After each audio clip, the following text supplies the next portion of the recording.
I pledge allegiance to the flag of the United States of America and to the republic for which it stands, one nation, under God, indivisible, with liberty and justice for all.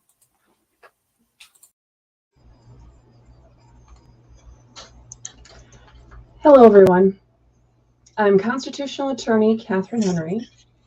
And Lori, I'm going to let you introduce yourself because I think sometimes we gloss over who else we have today. Oh, I'm just Lori. I'm just somebody behind the scenes. Who always has a much better hair day than I do, mind you. Yeah.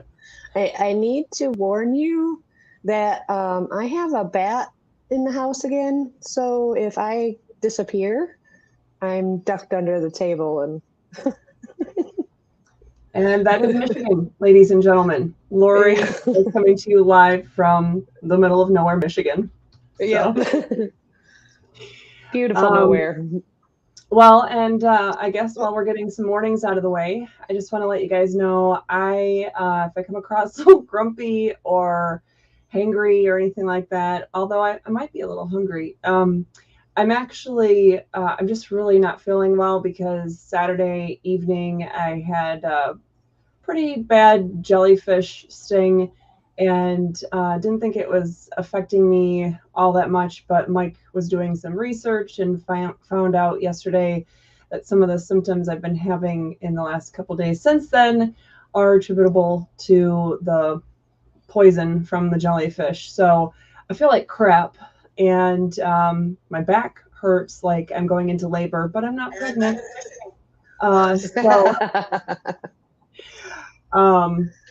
But I've been through that process, so I know what that feels like. And I actually feel a little bit nauseous. So anyway, I'm going to just try to grin and bear it and make sure to bring this important information and timely information to you today. But I do apologize that it might not be as lively and charismatic and upbeat as I would normally like to make it. I guess, Lori, all that's going to be on you. Oh, great. Well, we already got some people on our stream. We got Nicole on Facebook. We got Jane over there. Hello, Jane. And Yep, Liberty Cause is already causing trouble. No, he hasn't yet. So hi, everybody. So let's see here. I was already pressing the wrong buttons because I'm not thinking as clearly as I normally would. And even to a leave, which I never have to take. I mean, if I have to take to a leave, then it's a bad deal. The to a leave, I've been hardly cutting into it. So at any rate, all right, let's see if I'm going to press the right thing here. All right, so hopefully I don't have any significant typos or other things I need to apologize for, but we'll see. All right, so let's get rolling here. So this is, of course, our Restore Freedom Weekly episode number 34. If you could believe it or not, we've been doing this particular type of video series to you now for 34 weeks straight. And today's topic, we're talking about Michigan Lieutenant Governor and the state convention coming up this weekend. Yes, this Saturday in Lansing. But also talking about today being Florida's primary election day. For those of you who are maybe just finding this video for the first time, don't know anything about me or who I am, like I said, I'm Catherine Henry. I'm a constitutional attorney. I'm licensed in a variety of jurisdictions, but my main jurisdiction is the state of Michigan, where I had been living and had my law practice for the last many years. I am not living there anymore, but I am still practicing law there. And I was actually a member of the Michigan GOP state party, as well as the 2nd Congressional District. And of course, a precinct delegate. I was an elected official in those respects, but also I served as Georgetown Township trustee, a board member for the 7th largest township in the entire state of Michigan, a little over 50,000 people, similar to the city of Midland, where I had been living prior to marrying my husband. So that's my connection to Michigan and why I am a little bit in the know about where to look for some of these things and pieces of information and things to consider.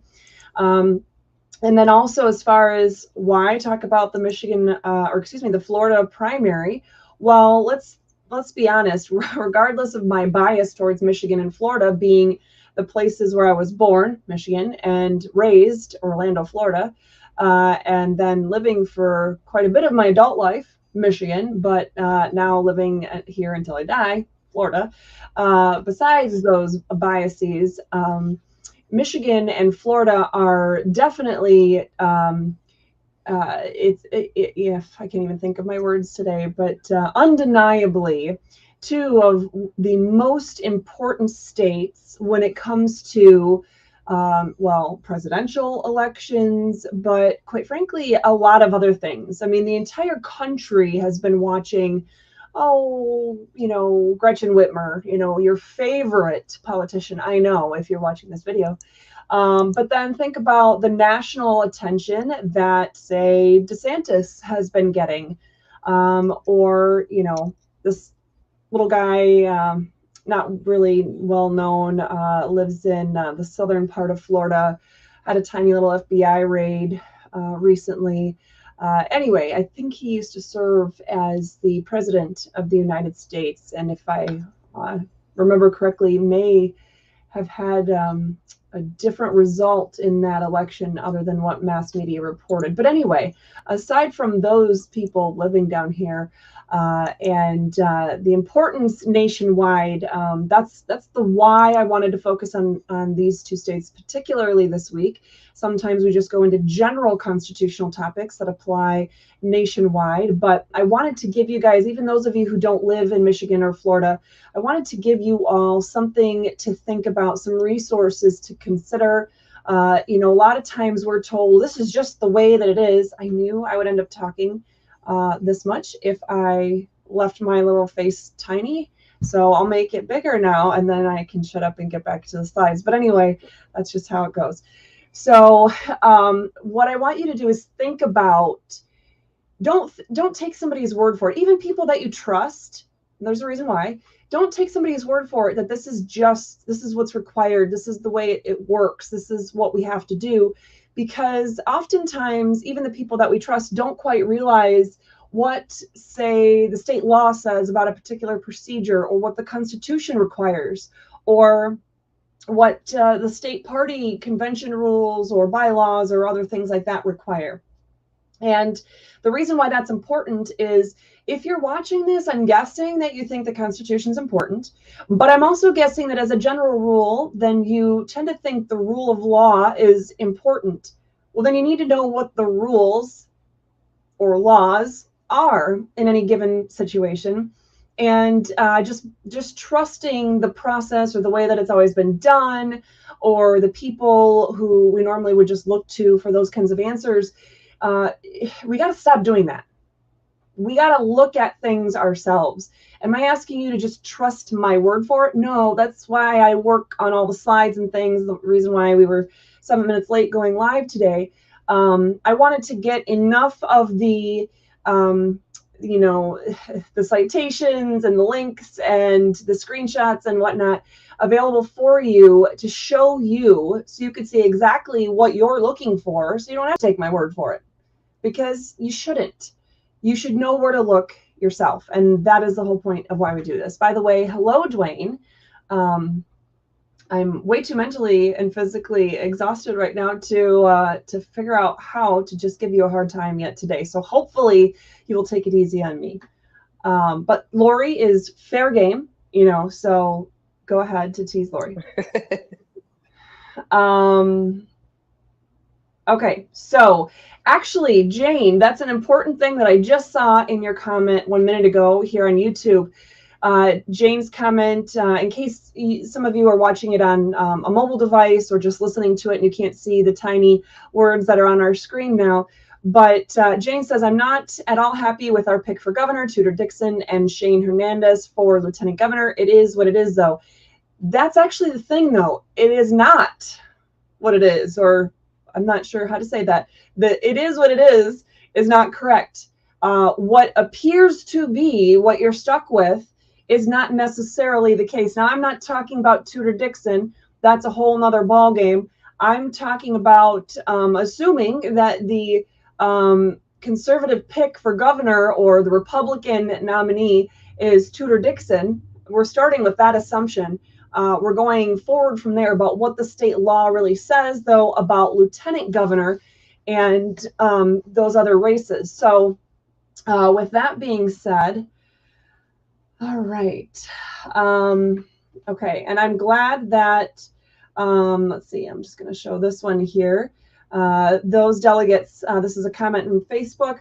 Nicole says that we delegates representing Kalamazoo had our meeting last night to discuss this before Saturday. Nicole, I'm going to suggest that if you hear something new today, that you please get in contact with your fellow delegates and you have a further conversation, because on one hand, I'm really hoping you all already know, especially if you're a delegate to this state convention or an alternate to this convention, that you know what I'm about to say in this video. But if you learn something new, then I'm really hoping that you grab onto that and you do something with it, because I'm telling you now for a reason. And I don't know when Tudor selected Shane. My husband only mentioned it to me 2 days ago, and I said, oh, I guess I'm going to get questions on that, and so be it. And so here we are, and this is the topic for the week. Okay. Oh. Okay. All right. Jane is talking about picking a vote possibly for a different person. So, all right. With that, I will finally throw us back down here. And like I said, today is primary election day in Florida. I'm actually really excited, I will say, because this is my first time being able to vote down here in Florida. Very interesting that I received voter cards, voter registration updated cards from Georgetown Township a couple weeks before receiving my updated cards down here in Volusia County, because redistricting happened a lot later down here in Florida than it did in Michigan this year. But I made sure to let the township clerk, who is someone I ran with, know that I'm not voting in Georgetown Township anymore. Certainly not this year. Okay. Well, and I guess, yes, good morning. That would be to those of you in areas like Los Angeles. You brought up an important part. We know there's issues with voting. What we haven't done is when we move, we don't make sure the place we left knows we moved as far as the precinct goes. So I think going forward, anybody moving, anybody changing precincts, anything, they need to make a point to go back to their old place and say, hey, make sure you take me off your rolls. And I would say, because they haven't been good about keeping up on that stuff. And I would say have multiple conversations, because, see, I knew this would happen. Wait, where'd we go? There we go.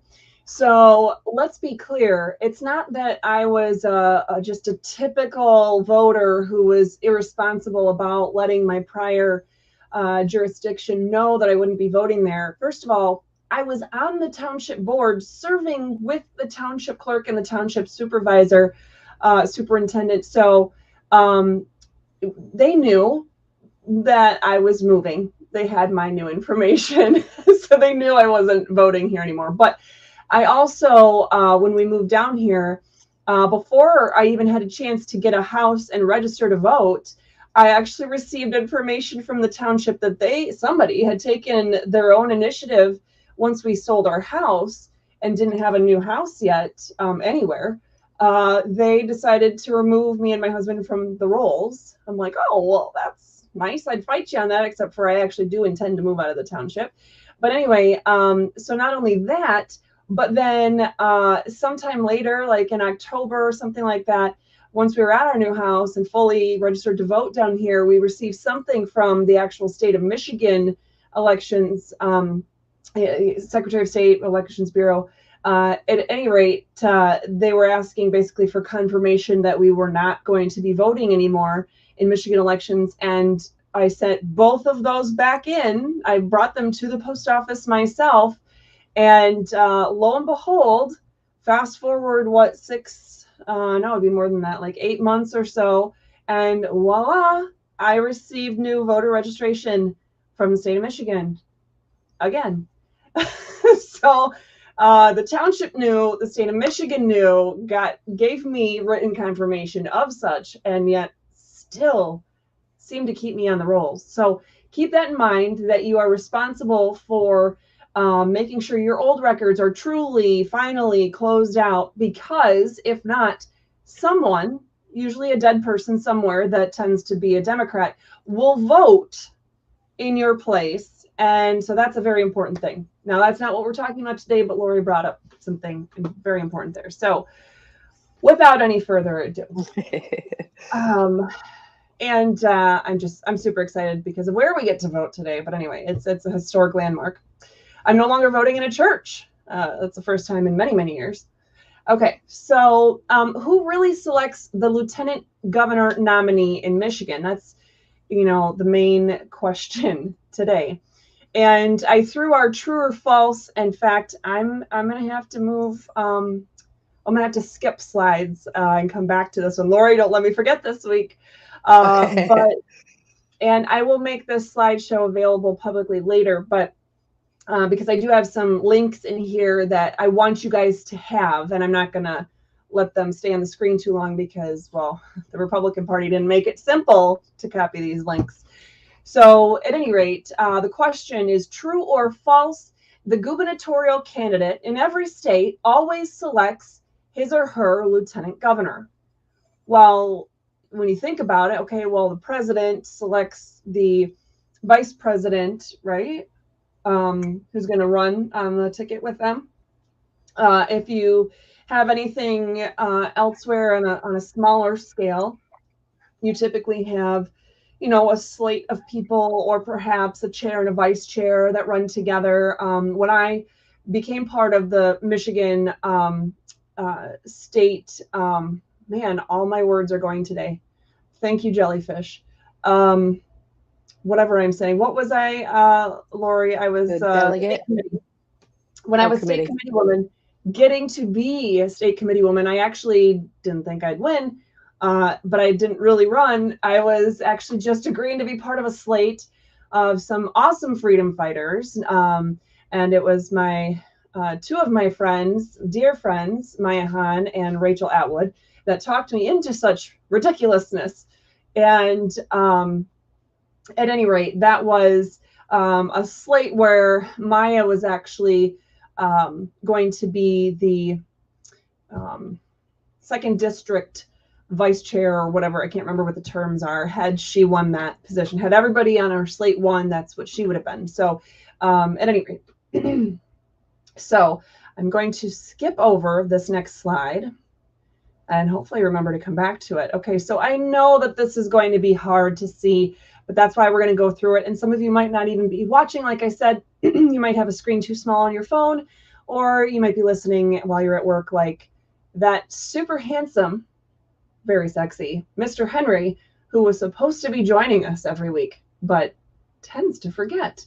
At any rate, so let's see. Michigan state law, that's what we're going to. And this is something, I guess, here I'm kind of fast forwarding. So we just asked, well, who really gets to pick? Is it the same in every state?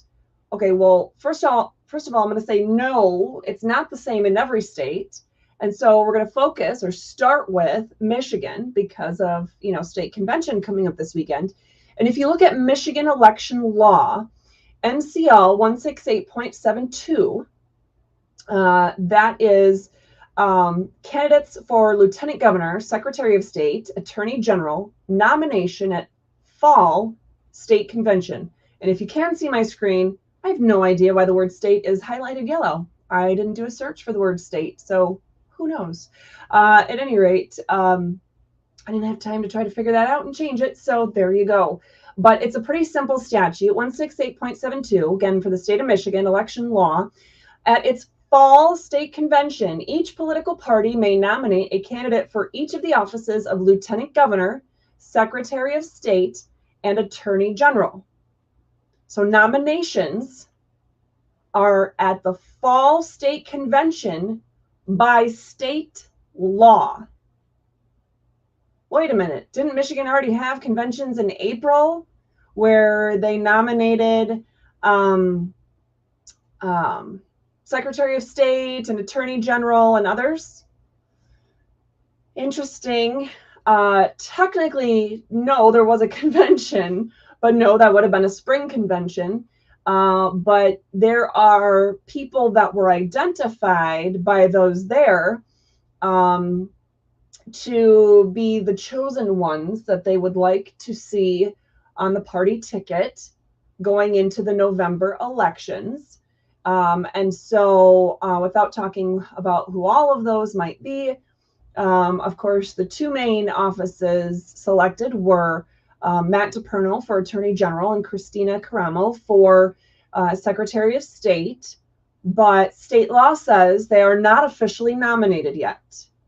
Now, think about it this way. If the Democrats already have their chosen ones in place and ready to go, and they've been campaigning for, I mean, shoot, we've seen ads on Facebook for Gretchen and the other evil ones trying to get money from us for at least 2 years. It's like, okay, so you failed during COVID and now you want my money for your failures?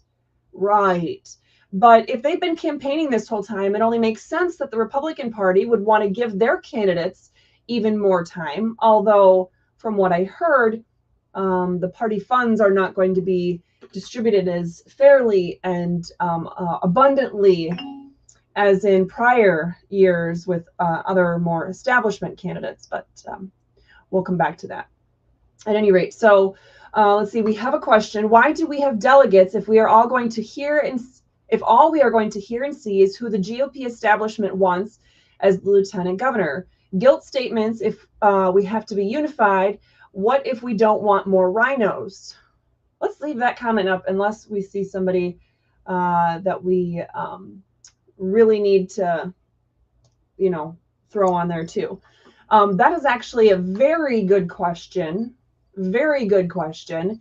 And that might be all you will see and hear at this point, but that's why I'm giving you this information for today. Okay, so trying to figure out if having the comment on the bottom is going to cut off anything I had in my slides, because some of them are jam-packed as appropriately advertised yesterday. But at the Michigan Fall Republican State Nominating Convention, and this is according to their very own website, mind you, there's a document for the 2022 August call to convention. There is a document, the 2022 August Nominating Convention Rules, and I'm confident that in years past it was actually referred to as bylaws. I'm 99% confident, not that it matters, but in my description I talked about that we'll be referencing the bylaws for the convention, but it's apparently just called rules this year. And the Michigan Republican State Convention rules for August 2022. So those are three different entities or things, although you can find them in one main site. I just Googled for the Michigan Republican Party Convention and bam, that's what you find. So this is the slide, and I guess we will have to hide that comment for now. This is the slide that I will come back to if I need to, if any of you don't need to see it right now. Otherwise, you do know how to get to a Google search and go Michigan Republican Convention, because you will get this. But this is the source, and again, I will share this this whole slideshow publicly. We'll publish it later. I just ran out of time doing it before our episode today. Thank you, Jellyfish. So at any rate, like I mentioned, there's three things I wanted you to look at. Again, take a quick peek at that. All three of those things, but the last two are actually found in the same PDF. In fact, the last one is technically considered Exhibit A of the larger document for the second one. So, all right, it's so small I can't even read it. So I have the actual slideshow up on my computer as well. So this first thing I'm going to read to you is actually part of, it's Rule 1 of the, and make sure I'm going to get this right, the Michigan Republican State Convention rules. This is part of that Exhibit A. Okay, so this is important, guys, because this isn't just something I'm making up. It's not some, you know, nebulous theory about constitutional law. No, this is legit. Copy and paste right from the PDF. That the business of the state convention is as follows. This is rule number 1. Nomination of 1 lieutenant governor. And then B says nominations of those previously endorsed for 1 Secretary of State, 1 Attorney General, 2 Justices to the Michigan Supreme Court, 2 members of the Michigan State Board of Education, 2 members for each of the Wayne State University Board of Governors, Michigan State University Board of Trustees, and the University of Michigan Board of Regents. Okay, so again, I wasn't going to spend much time on the 6 people that are covered by B, 3, 4, and 5 there. Just talking about the Lieutenant Governor, Secretary of State, and Attorney General nominations.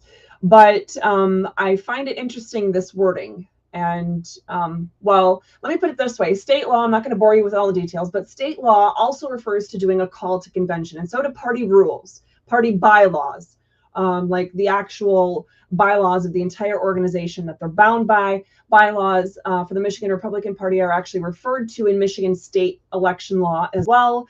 But there's some interesting wording. I'm going to go back and forth, which I almost went back and forth on the ones on my computer instead of the ones you can see here. So give me a second.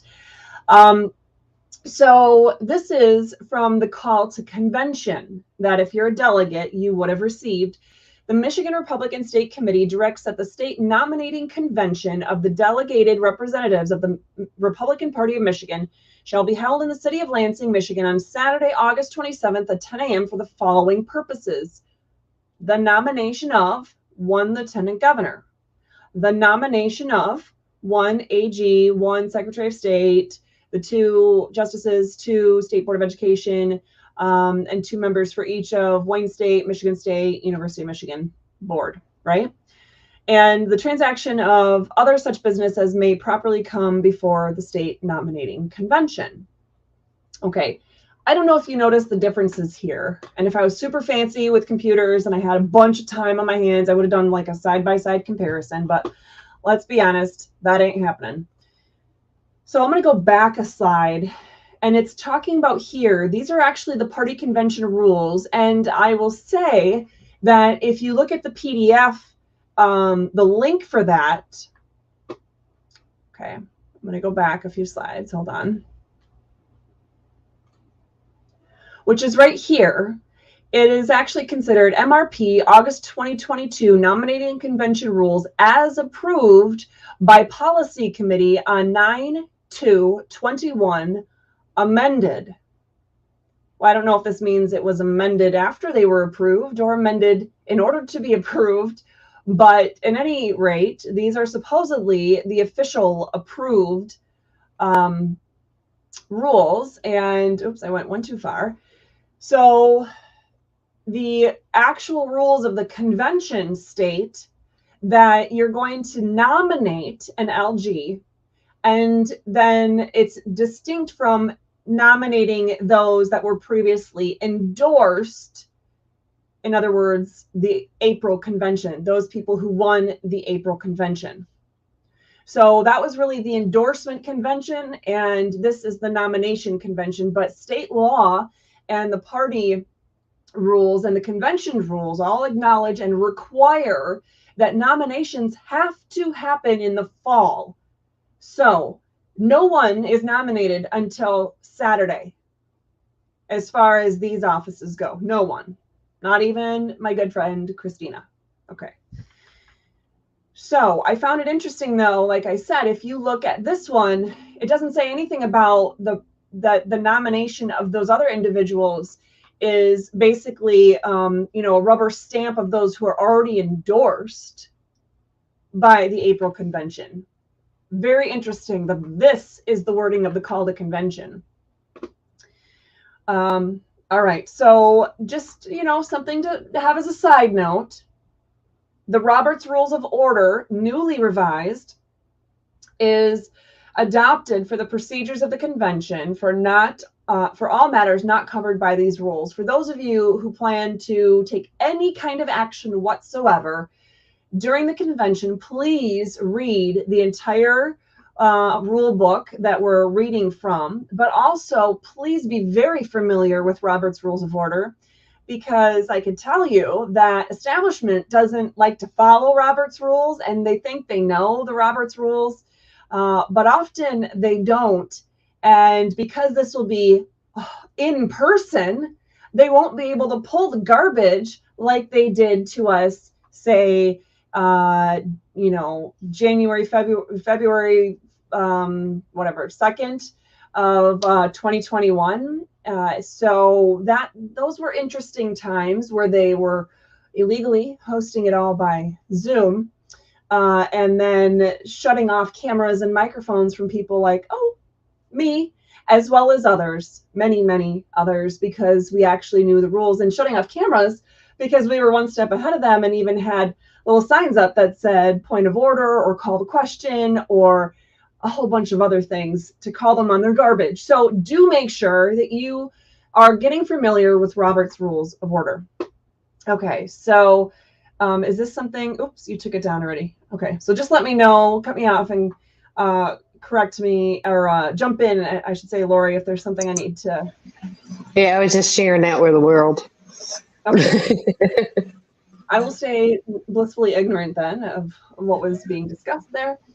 Okay, so number 19, and I made some highlights. I wish I could have figured out how to quickly do that on the computer here, but again, not that tech savvy to do it that quickly. So in an effort, this is Convention Rule 19, the official rules adopted for this upcoming state convention. That in an effort to offer speed and convenience to the election process, those should always be the primary goals of an election, right? Speed and convenience. Yep. Not accuracy, not the will of the people. No. Speed and convenience. Okay. So in an effort to offer speed and convenience to the election process, the state party chair shall allow for a voice vote for accepting the April nominating convention results. In general, I'm just going to say that's kind of stupid, because if it's something that by state law you have to meet and vote for, and it's a huge deal, this is not talking about, some temporary thing that's going to be in place until the next election. No, we're talking about literally who is going to be on the ticket for the November election and have the chance to then serve in those positions for the next 4 years. But it's not a big deal, right? Anyway, something like that should never be a voice vote, number one.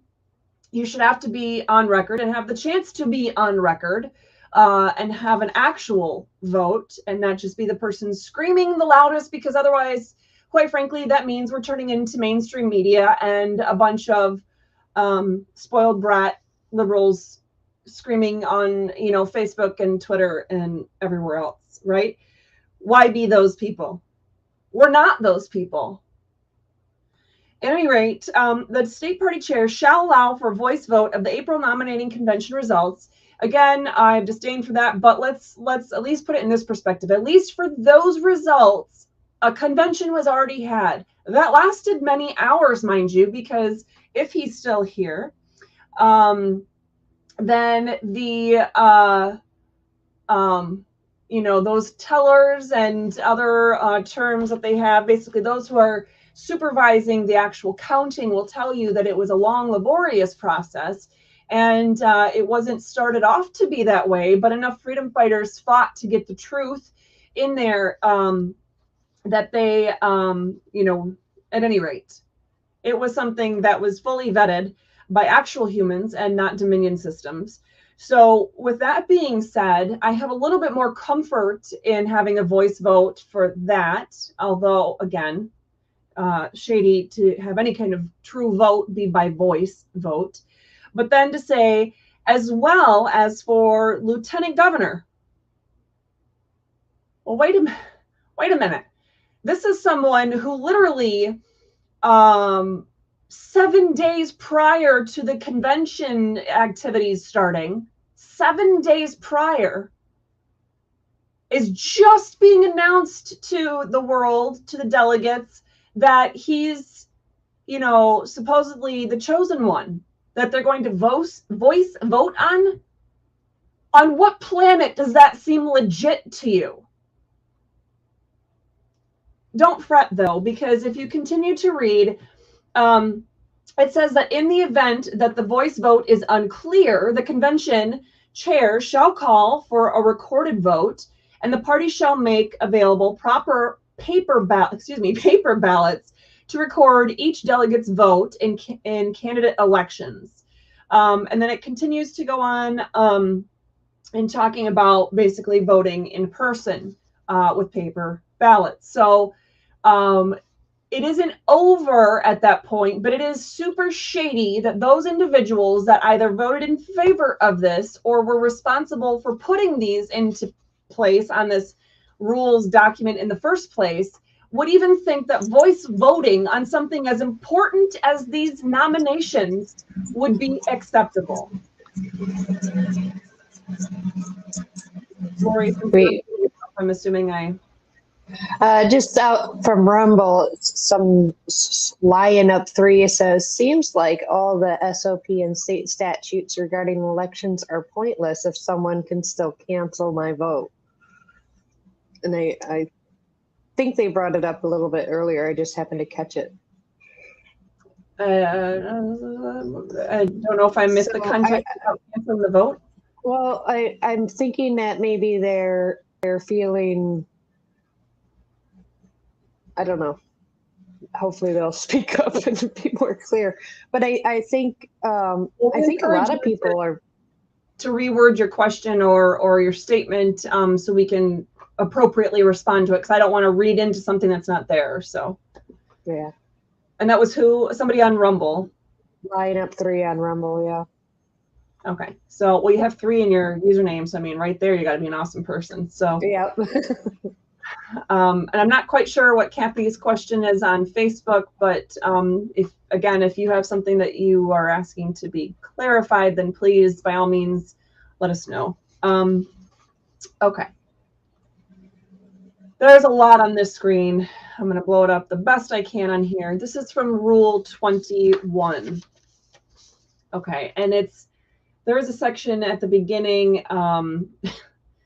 Anyway, it's lovely work. But anyway, we're going to skip to the part that the candidate who wins the Republican nomination for governor, so Tudor has been declared the winner, shall be permitted to submit the name of a candidate for the office of lieutenant governor by no later than 5 p.m. on Friday. Well, I'm so glad that she waited the full amount of time there and did that last minute on Friday to give the delegates the most possible time to do their homework and make an informed decision. But at any rate, it continues to say that such candidate may be considered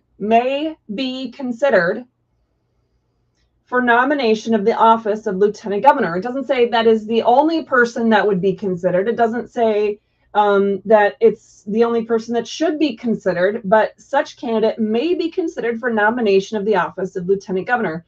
Now, I'm assuming that he has done this, but he would not be eligible, Shane or anybody would not be eligible to qualify under this particular area unless they filed an affidavit of candidacy and a filing fee equal to 3% of the annual salary of the office of Lieutenant Governor no later than 5 p.m. Eastern Standard Time on Friday.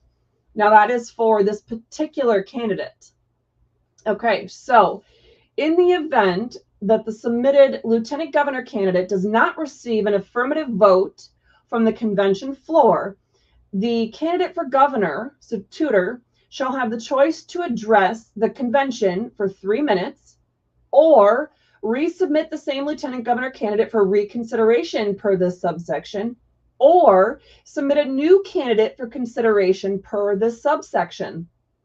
If the second nomination does not receive an affirmative vote, the nominations may be submitted from the floor, including one by the gubernatorial candidate, and a vote will be taken.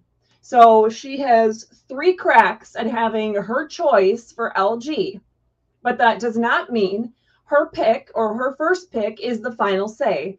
And in fact, if the people know what their rights are as delegates to this state convention and they act upon those, and if the people decide they either think, I don't know, a paper ballot would be best over a voice vote no matter who you're voting for, or specifically if they want to challenge or offer any other candidate to make it an actual election process and not just a popularity contest for those who are already the chosen ones, then that can happen from the floor.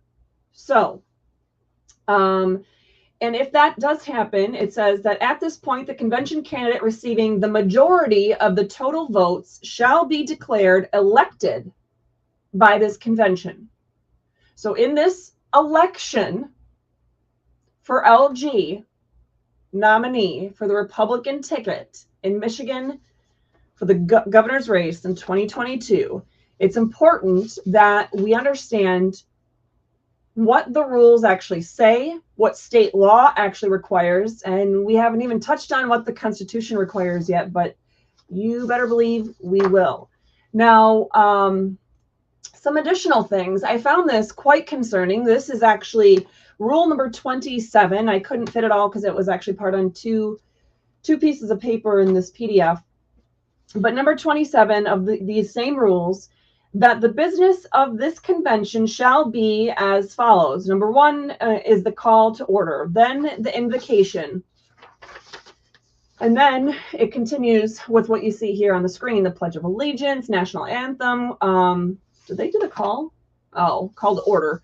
Call to convention, appointment of temporary chair, temporary officers, rules committee report. An important thing here, oath of officers.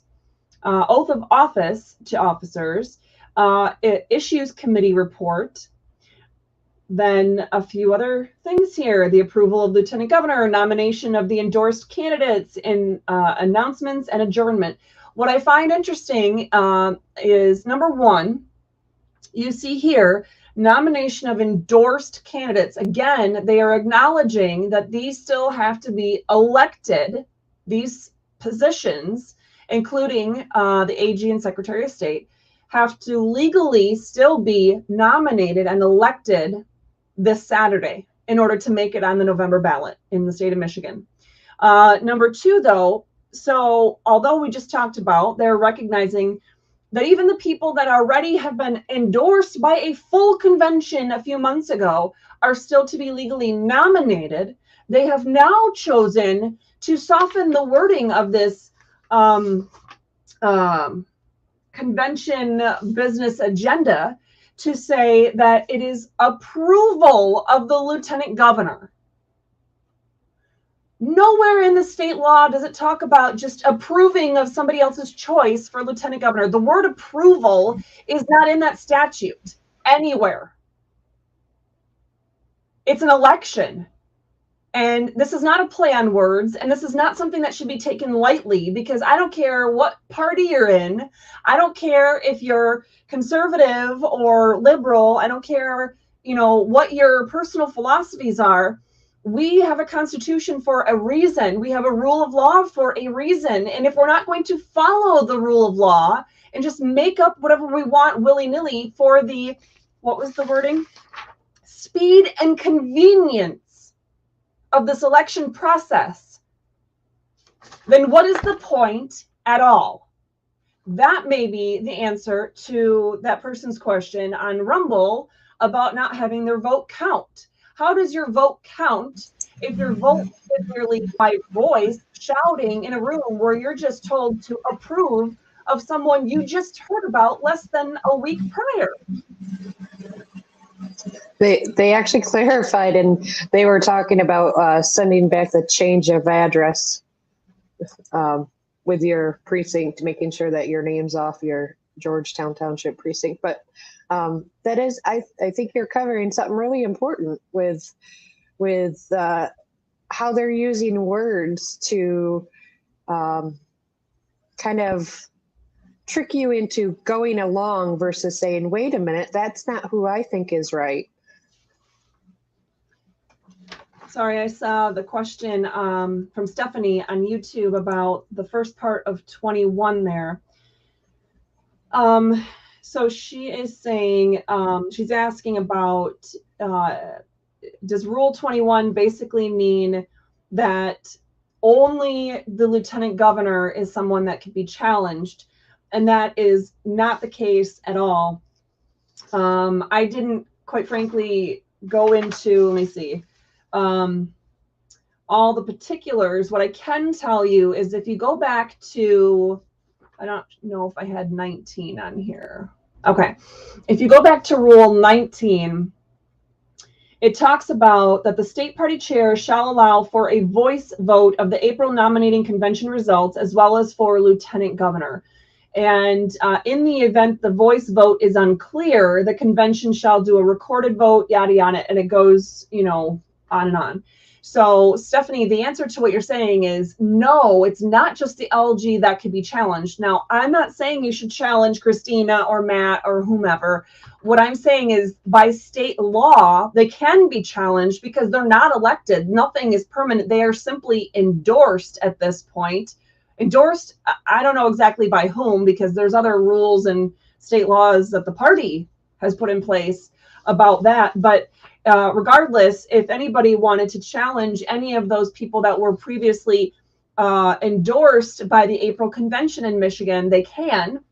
And this is saying that the challenge essentially is getting enough people to, I guess, oppose, be that opposition voice vote so that they can bring it to a paper vote, and then you go from there. So you can challenge any of those positions that are being voted on. All right. Endorsement could only be overridden by a 75% majority. Let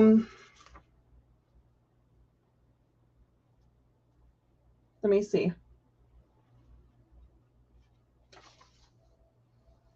I didn't print the whole thing, but Ryan is asking for, you know, if somebody is challenging the AG and the Secretary of State endorsements on Saturday, this Saturday at the Michigan State Fall Convention as required by statute to be held, he is saying that he thought that endorsement could only be overridden by a 75% majority.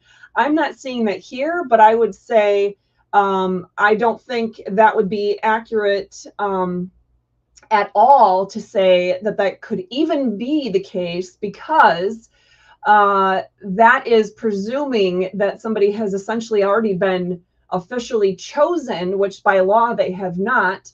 But you see here in that Rule 19 that it's a voice vote. So if the voice vote isn't clearly approving of those endorsements to be receiving the full final nomination for the Republican Party going on to the November ballot, then the paper ballots have to be made. So if there's another rule that conflicts with that, well, I wouldn't be surprised. But no, there's nothing in here that I've seen about a 75% majority. I'd be interested to know what part you think that's in or who shared that with you. And then Stephanie says, so what does the first part mean when it says that they need to have the endorsement? I'm not sure what, Stephanie, I'm sorry. It'd be way easier if we're actually having this as a conversation, and maybe someday with different technology, we will be doing that in these lives, but I'm not quite understanding of what first part you're talking about, because I don't think I've talked about anything that talks about you need to have an endorsement. So help me clarify what you're asking and we will get that addressed. Okay, and then just a little comment from Rumble. Is this how it was done in previous years? It seems so vague and confusing on purpose. 2018, 2014. Nope. Yes, it's confusing on purpose, I would say, but okay. It looks like Stephanie is clarifying. So what does the part? I will say the reason why I originally laughed at Rule 21, the part that I skipped is, you guys probably can't see this, but well, maybe you can because I don't have it blurred today. So, whoops, I'm circling the wrong part. So this is A. This is the part that I skipped. It actually talks about part B below, but if you look, there's no B. They just don't know how to do formatting on documents, and it creates problems. But anyway, so the whole part that I skipped there was that unless a person properly files an affidavit of candidacy to run at the spring 2022 Michigan Republican Party Endorsement Convention and receives the endorsement, then a person may not seek nomination for a ballot office at the state convention for a ballot office, with the exception of the office of lieutenant governor as referenced in 21B below. So the straight up wording of that is the person cannot seek the nomination, but anybody, and I don't even remember who all the candidates are, quite frankly, at this point.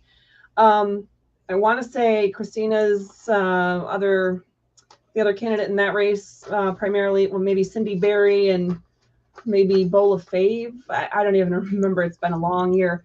And of course, Ryan Berman and Tom Leonard were the other candidates for AG. But the question is, I mean, first of all, the way that they put that in there, that part A, that doesn't mean jack. Whoever wrote that is full of garbage. They don't know about laws. They don't know about cohesiveness from one part to the next. They wrote part A referencing part B, and there is technically no part B. There's a whole bunch of problems here. But the biggest thing with this is that it doesn't say the person can't be nominated. It says that person can't seek the nomination. So let's say it was Bola Fave that, you know, was on the ballot, but he did not seek, he did not get the endorsement at that convention in April of 2022. Then this says he can't be the one to go out there and seek getting the nomination from the floor. Can't say, hey guys, you know, can you please nominate me? This literally, the wording of this document does not say other people can't nominate him, though.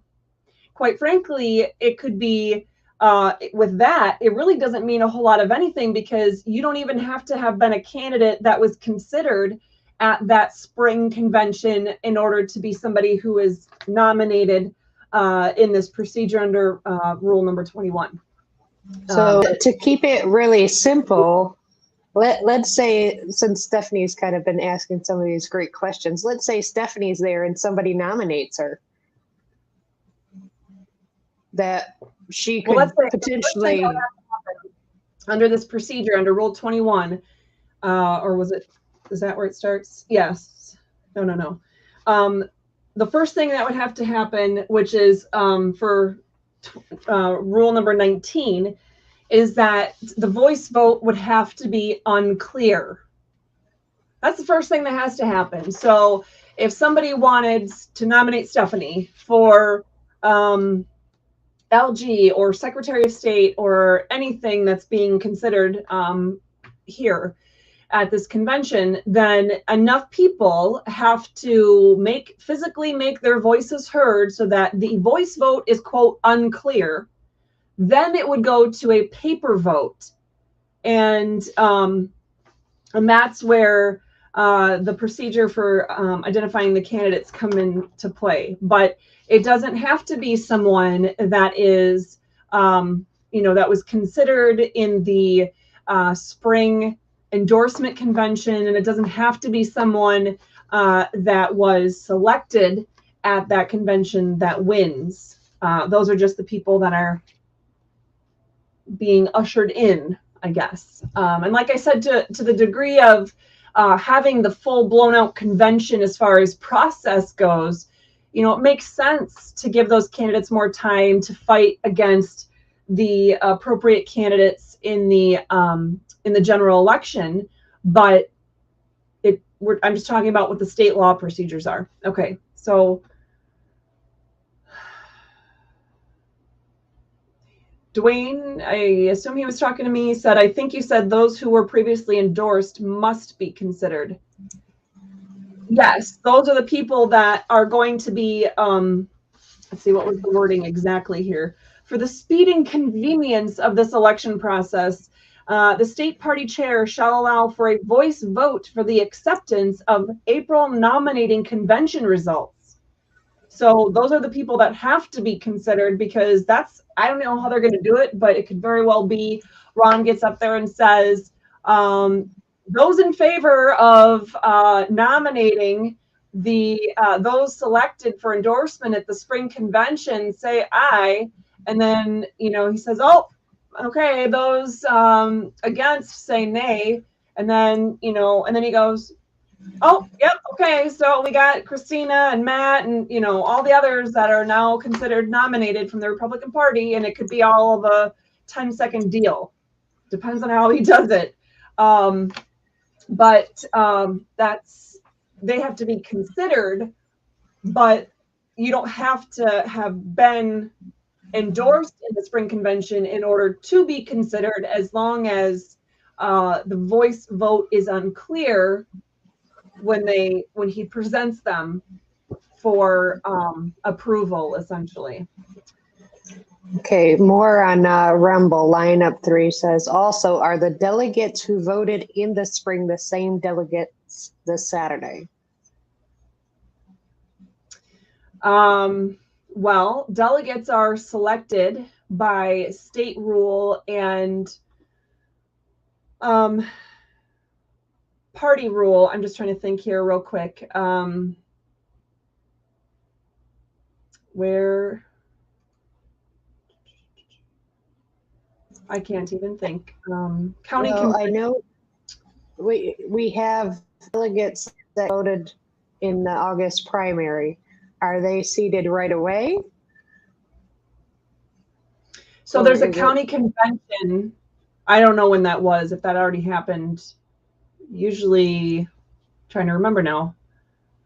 That convention I would think it would have happened this last weekend, but anyway, it's not going to be necessarily the same delegates. It depends. Certain county parties that my husband and I were party to years ago, for example, just purposely elected the same ones over and over again and utilized some pretty not legit practices as far as secret ballot counting and things like that. Same people in this close-knit group being the tellers, no one else. At any rate, so the same people went to state convention year after year, but that's not a procedural requirement by any stretch of the imagination. August 11th. Okay. Oh, that's right. I knew that. Sorry, guys. Like I said, I guess the jellyfish is getting to me. But yes, there was the county convention was a couple of weeks ago. I do remember seeing that. And I didn't think it was normally a couple weeks in between, but I guess either enough time has passed that I'm confusing dates, or they're just totally, doing things new this year. Either way. All right. Okay. So I talked about that. Now here's something. Are there any rights that we should consider, or any obligations under the Constitution we should consider? We talked about state law, and we talked about, I realized I had been doing some gesturing and pointing to the screen at times and didn't have my camera up so you could see. So I'm sorry about that if I was doing that. And didn't have it where you could see. But at any rate, we talked about the state law. We talked about the party rules. But what about the Constitution?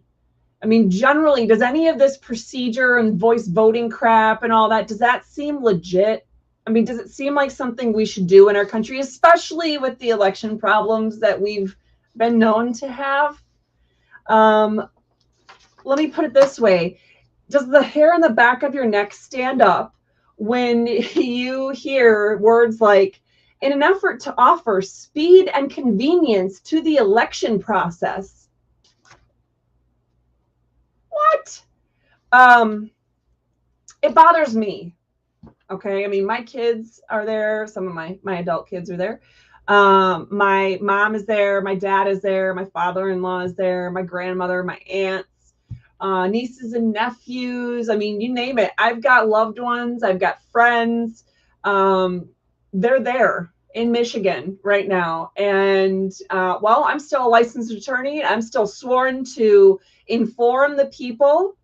That is one of my obligations, and to fight for the Constitution. And with that in mind, with my constitutional oath being at the forefront of my actions and thoughts here, I'm urging you to consider things like equal protection of the law.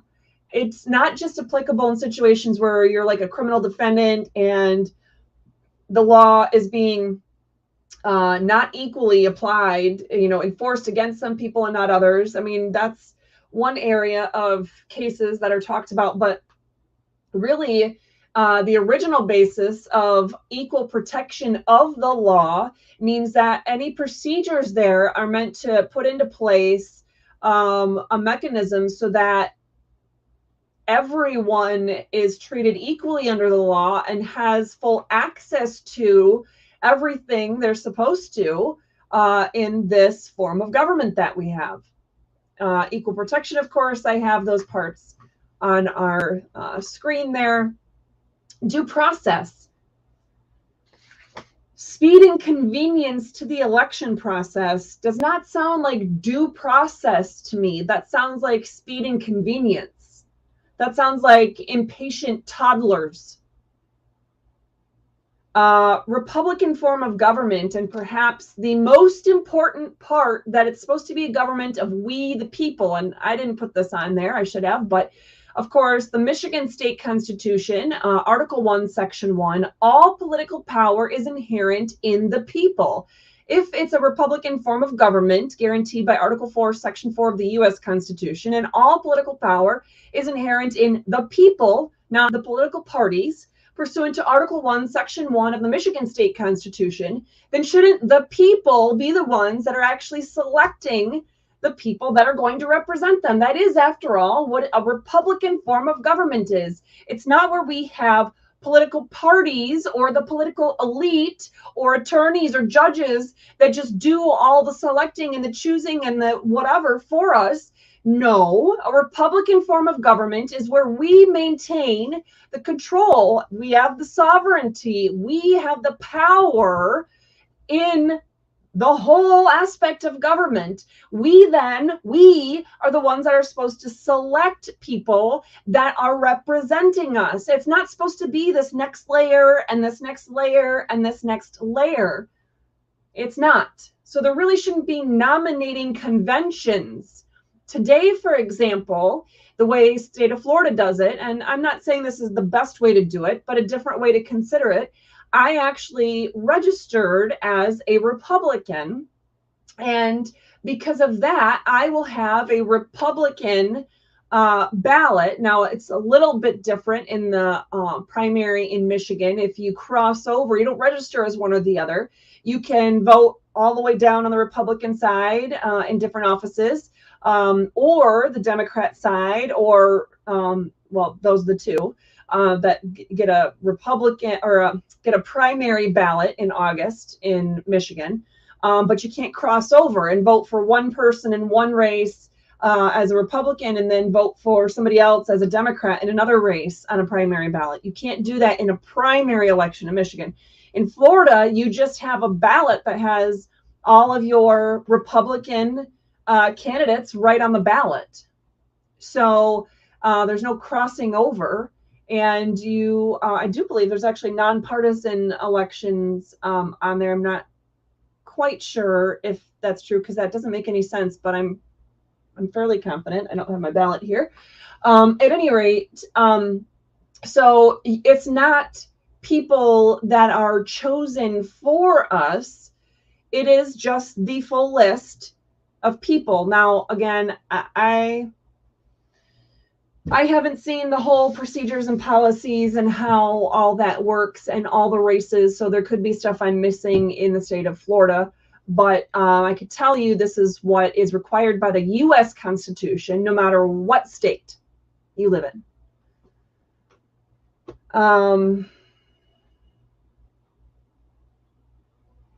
9 days to vote. So we have somebody on Facebook asking about 9 days to vote. I didn't read the whole darn rules for this convention, start to finish, 31 pages with a fine-tooth comb, enough to remember something about 9 days, but I don't recall seeing anything about 9 days. So if you can clarify what rule you're talking about, we can definitely get that addressed, Bambi, on Facebook.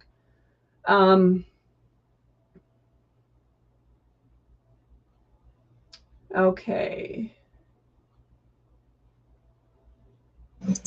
Looks like it's a proposal she was talking about.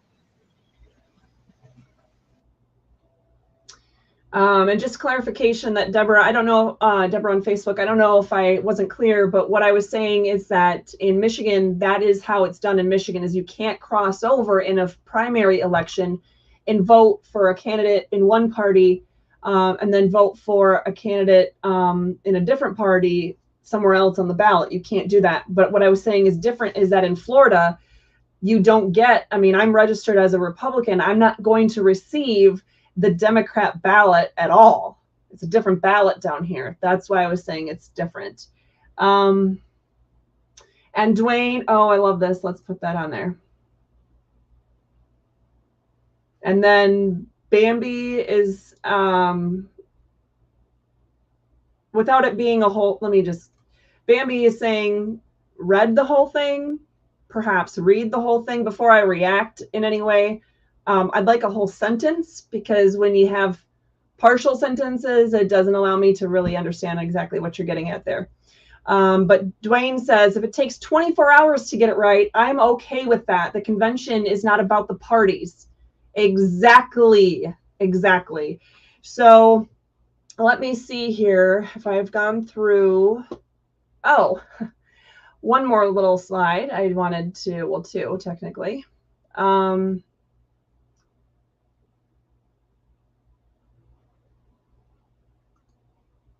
Okay. So, and again, for those of you who are complaining about parts of what I'm saying, I did say a few times, I feel like crap today. I was stung by a jellyfish. It's affecting me. My AC is blasting, which it normally isn't because I'm frugal in my expenses. But it's blasting and I'm still sweating profusely and I feel like garbage. And I'm doing my best to bring timely information to you. And I did clarify that when I saw a question that I was going to do my best to clarify in case I hadn't been clear. So I really don't need people giving me a hard time. If you want to give somebody a hard time, go somewhere else. Or just generally try to be more positive and encouraging of others. That's my take on that.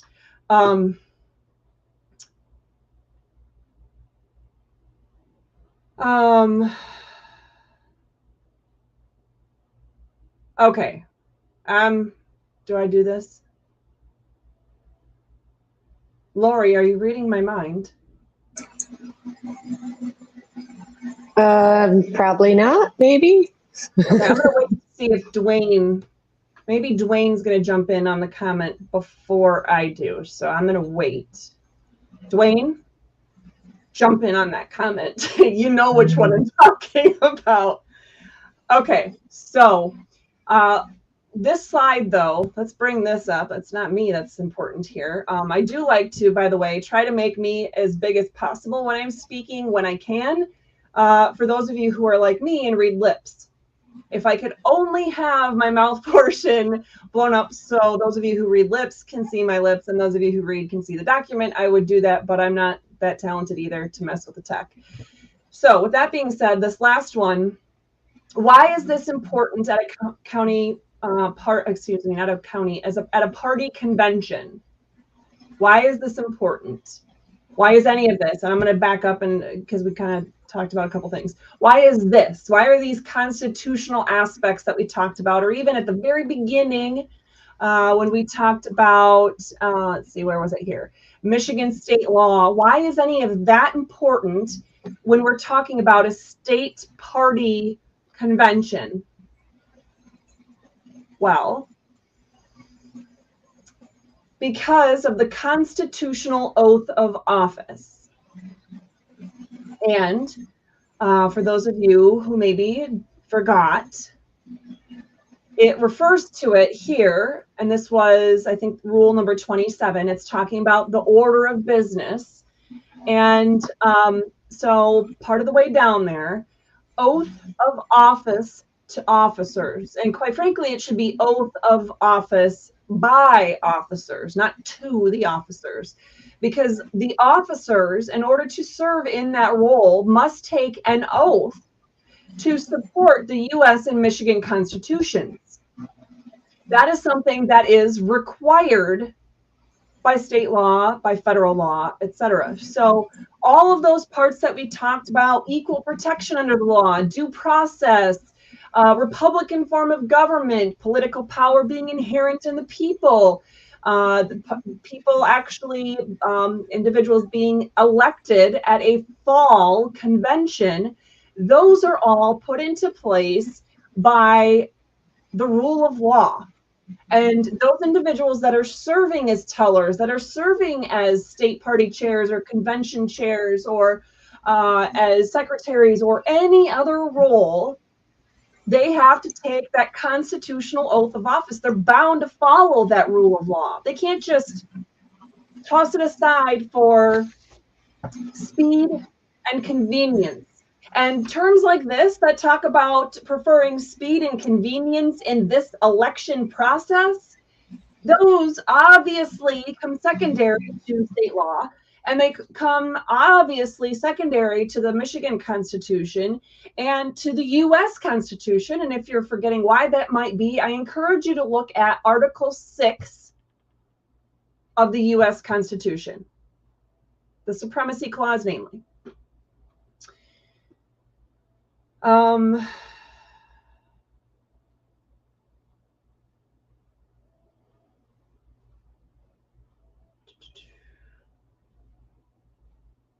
Okay, so this is a good comment, and I am not sure if you would put any of these on. I wish we could really blow these up. I have no way of knowing exactly how to do that. But the question by Deborah is, does any organization have a flyer to get to, basically the conversation on Facebook is going back and forth about having new delegates, and her initial information or her initial comment or concern is that the problem at convention is that we have over half of them being newbies. They have no idea what they are doing. And I've been a state convention newbie before. Luckily, by the time we were forced into Zoom illegally and unconstitutionally, I wasn't brand new to the process. Shut out of conventions, of course. I actually was shut out of our first Zoom convention. But anyway, so then her follow-up question, does any organization have flyers to get to these new delegates that don't know what they're doing? I will be sharing this this presentation. I mean, you could share the video, like and share the video, share the crap out of it, share it to everyone. Because I go into a lot more detail in describing things in here than I do just with what's on paper. But the presentation itself, the slideshow, will be made available right after we close out the live portion of this presentation.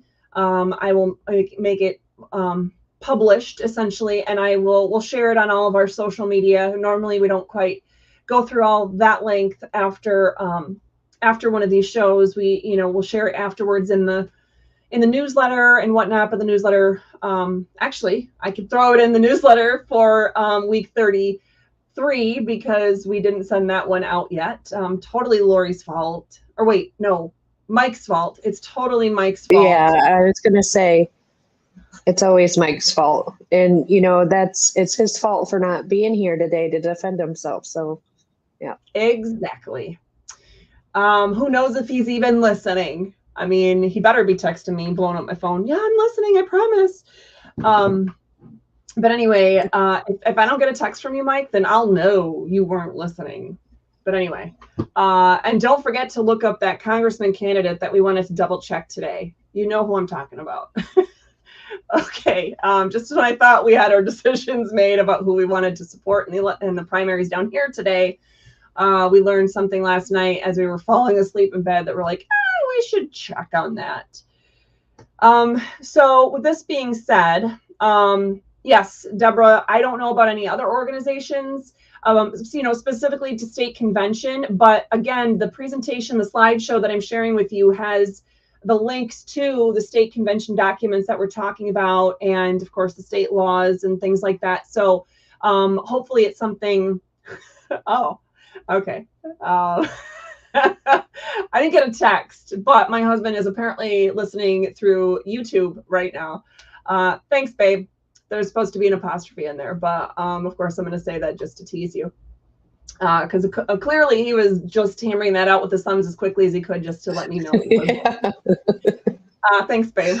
But anyway, so anyway, that information, again, you could share, give me, say, half an hour to get it all published and shared out everywhere, Deborah, and anybody else who wants to share this information to precinct delegates going into, or not just precinct delegates, but delegates to the state convention, as well as alternates to the state convention, because there's a ton of stuff that comes up and people just don't show up sometimes, or they get ill, or something happens with their kids or whatever, and people, alternates need to get elevated. So, my husband and I have been in that position ourselves when we first started out many years ago. In the Michigan Republican Party. So anyway, make sure that you are prepared, whether you are a delegate or an alternate.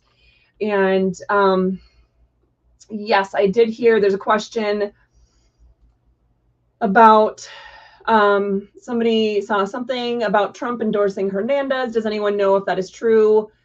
I believe, yes, I did read that myself. I had to think for a second. Did I just hear that? But no, I read that myself somewhere on social media.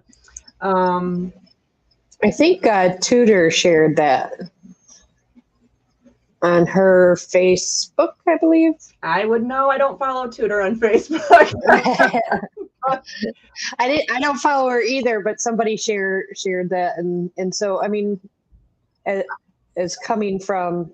I think I read it from Trump himself, though, somewhere. Okay. It was, I don't know if I received an email or, we follow Trump on different social media. We're on Truth Social. Shout out to that platform. If you are there, find us over there. But anyway, there's this question on YouTube. Clarify what exactly a jungle primary looks like. I'm not exactly sure I understand what that question is. So if you are, apparently Jane knows all about it. I have no idea. I don't know if it's a joke. I don't know if it's a real thing. Let's see. Okay. Yeah, I saw Jane had said that, so I thought you should know that that's where that came from. Now,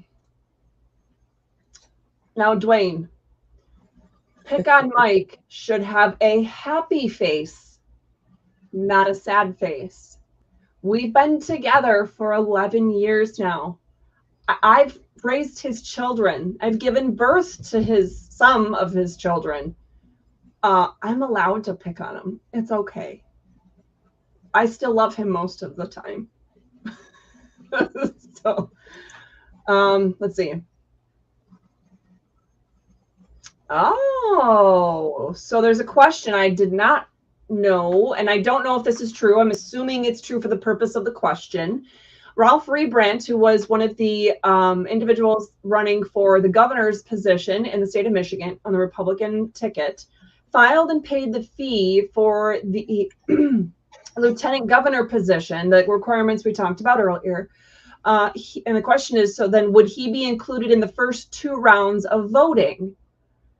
I don't think that's how they're going to do it. Not straight up. The first round is technically the voice vote to merely accept as, let's see, as it's worded here. Where was that? Let me get back to that one. To approve of Tudor's choice for lieutenant governor. That's the first round of voting, is that voice vote to approve of her choice, Shane. So one last thing in this discussion that I skipped over as far as the slides are concerned. Well, let me go back to the question being the true or false question of the day, which, by the way, we have, I've been still working. Oh, Florida's calling me. Florida can wait.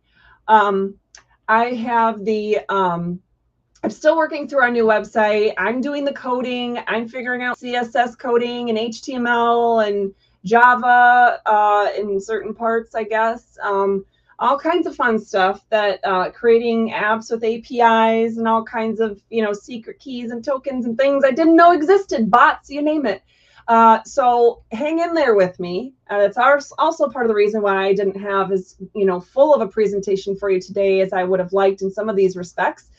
But the true or false question is available actually right in our website, restorefreedomkh.com. If you go to the updates tab, it is our new and improved version of our updates tab, where we will be sending out all of our updates to you on a daily basis on various things, including being able to take the true or false question of the day for Tuesdays. And then I also want to let you know that we have on any social media platform that we're on that allows polling. Facebook used to do that.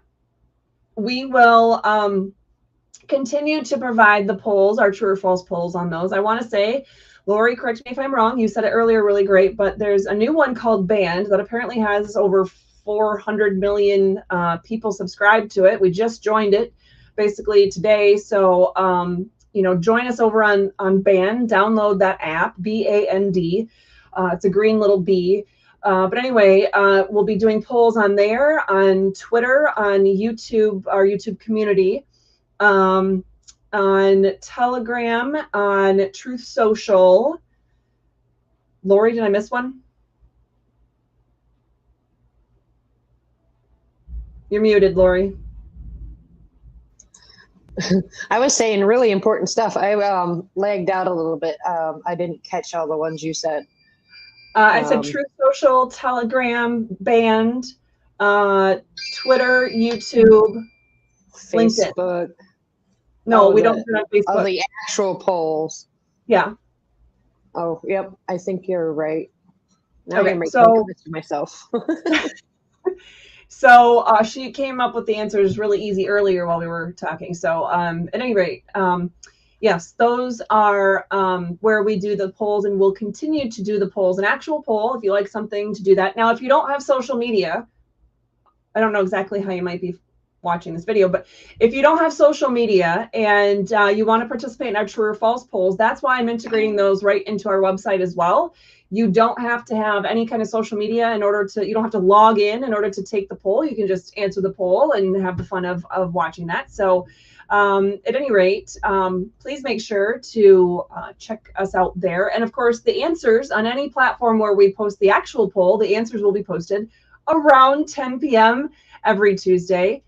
Sometimes it's a little different on time, depending on if I fall asleep before then, or something like that. So at any rate, let me see if we have any other questions, because I did have some stuff I wanted to get out.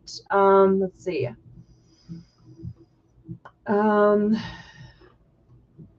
Yes. Okay. So the answer to the true or false question is, of course, false. Each state has their own method of selecting lieutenant governor party nominees.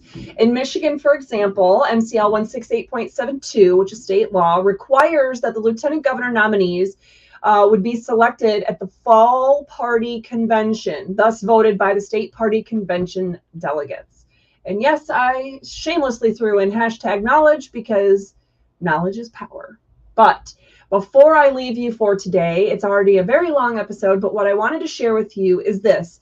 Is this discussion, especially since we're focused so much on the Michigan convention coming up this weekend, is it meant to be some big attack on Tudor or on Shane? Well, first of all, my goal is never to attack. My goal is to educate you. That is my purpose. That's why I do all this work for free and endless amounts of hours, literally every single day for you, is to educate you. Even if you're not in the state of Michigan, you can glean from this different pieces to figure out where to look or what to look for your own state's requirements. But don't just assume that because the party has always done it this way, it must be what the law requires or the Constitution requires or what the Constitution even allows. Always think outside the box and make sure to check the rule of law yourself. And if you have questions, send them our way, especially during the videos where we're more able to see them.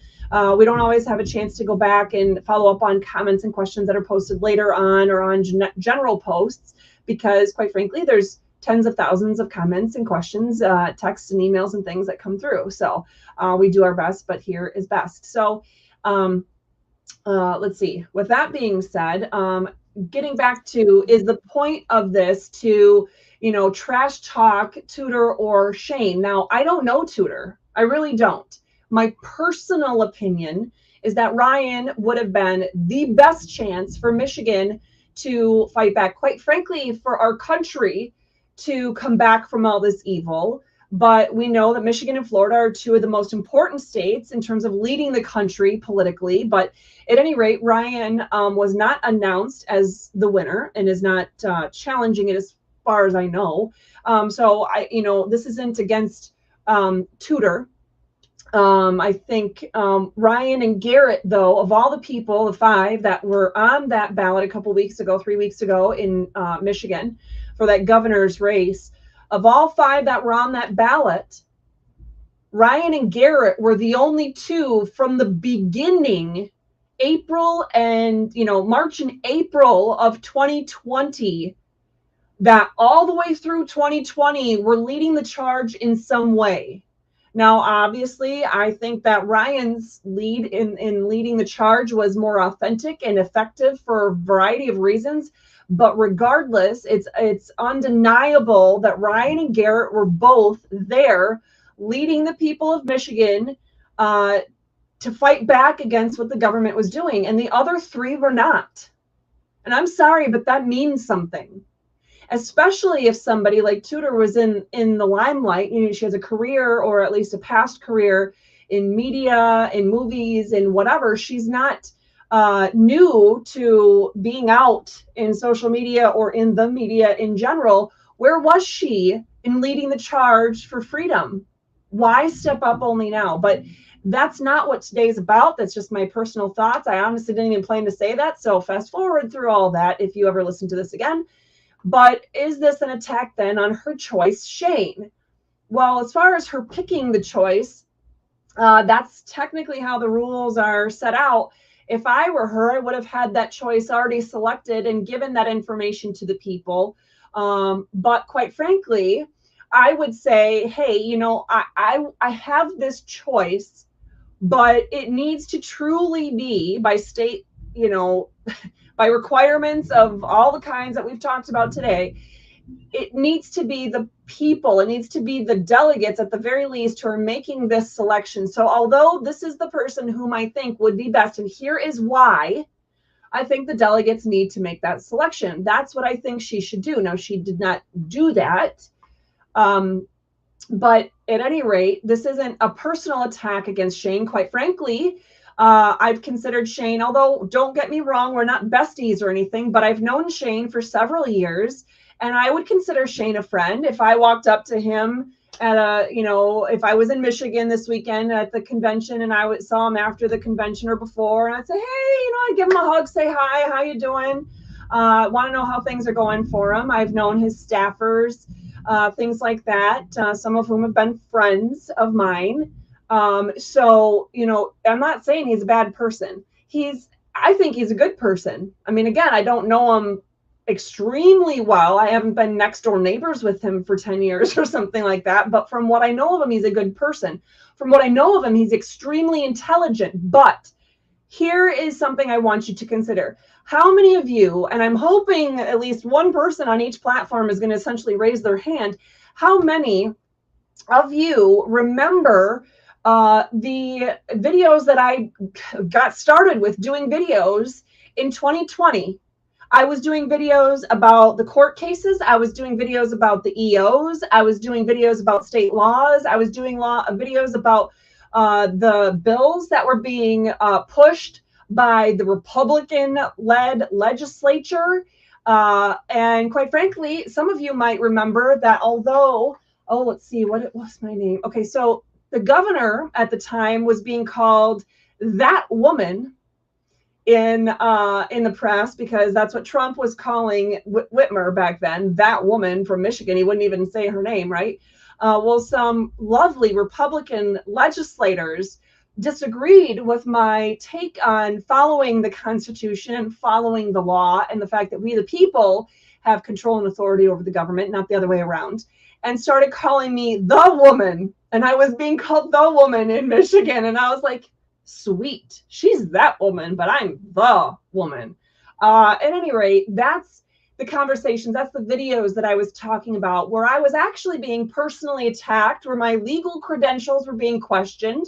I actually remember laughing hysterically and then trying to hold myself together to do a video to walk you around my office at the time, the beautiful one with all the wood walls, where you could see all of my degrees, and it wasn't even all of them, but all the jurisdictions that I was licensed in, except for the one that I never got the certificate big enough to hang on the wall, that kind of thing. We talked about my credentials quite a bit in that video. I want to say that one was June. That was right around my birthday, somewhere right around late June, early July 2020. At any rate, there were bills that we talked about. Lori, correct me if I'm wrong. And Dawn remembers on Facebook some of these efforts. Lori, correct me if I'm wrong. We had House Bill 5672. Yep. We had Senate Bill 858. That's one you and I didn't talk about. But that was the original one before you and I met in person that I had done that was the one I was in on April 30th. I was at the Capitol, inside the Capitol, with all those bad militia people with guns. And some state reps were coming out. Well, a particular one who might be the husband of the co-chair. Anyway, we won't go there, of the Michigan Republican Party. But anyway, he comes out, hey, everybody, we just voted to, end her EOs. And I said, I don't think that's what happened. And then I spent some, 20 minutes reading. And meanwhile, hundreds of people stayed there in the corridor with me. And I had a chance to, on two different phones, look through the EOs, look at this bill, and I was able to tell people point blank what Senate Bill 858 had in it, which quite frankly had, among other things, completely 100% in full codified, made into law, something like 35 of the governor's then 59 executive orders. The Republican legislature voted to fully make law more than half of the governor's COVID executive orders. Do you guys remember me talking about that? Senate Bill 858 from 2020. Look it up if you don't. Look at my original video, my, speech, if you will. I want to say I wasn't even doing lives then. I had never done a video on any social media platform at that point, but my friend Mark Petzold he was live streaming and then switched over to, I think, his wife's, maybe because his phone died at some point in there. But there were 2 videos talking about that, and I think we eventually got those on our YouTube and possibly Rumble channels. Yeah, but they're on Rumble too. Okay, so anyway, definitely watch those if you have any question about some of these votes that I'm talking about and what was in them. I went through in detail about what some of those things were, because at that point, I was the only person, I think, in Michigan that had read every single one of these EOs, every single word in those EOs, frontward and backward, multiple times, and I had them memorized about which ones were which. I just had to compare on the phone which ones were actually being essentially adopted in full by Senate Bill 858 that those proud Republicans voted for.